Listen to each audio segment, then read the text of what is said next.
SNDP Cheppad യൂണിയനിൽപ്പെട്ട Evoor വടക്ക് 202 number ശാഖയുടെ ശ്രീനാരായണ ഗുരുക്ഷേത്ര സമർപ്പണവും പഞ്ചലോക വിഗ്രഹ പ്രതിഷ്ഠയും പ്രാർത്ഥനാ ഹാൾ സമർപ്പണവും തിങ്കളാഴ്ച നടക്കും. സമ്മേളന ഉദ്ഘാടനവും ക്ഷേത്ര സമർപ്പണവും SNDP യോഗം ജനറൽ സെക്രട്ടറി വെള്ളാപ്പള്ളി നടേശൻ നിർവഹിക്കും.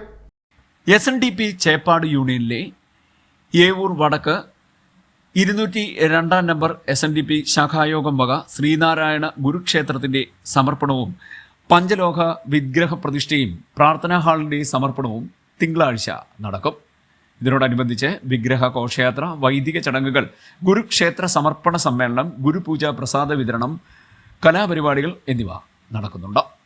ക്ഷേത്ര സമർപ്പണ സമ്മേളനം SNDP യോഗം ജനറൽ സെക്രട്ടറി വെള്ളാപ്പള്ളി നടേശൻ ഉദ്ഘാടനം ചെയ്യും.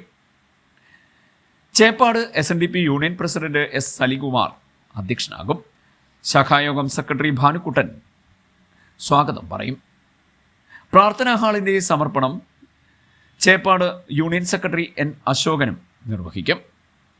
Professor V. പ്രസാദ് മുഖ്യപ്രഭാഷണം നടത്തും. ചേപ്പാട് ഗ്രാമപഞ്ചായത്ത് പ്രസിഡന്റ് M. K. വേണുകുമാർ ആദരിക്കൽ നിർവഹിക്കും. ഇതിനോടനുബന്ധിച്ച് വിവിധ ചടങ്ങുകൾ നടക്കുകയാണ്. CD net news, Harippad.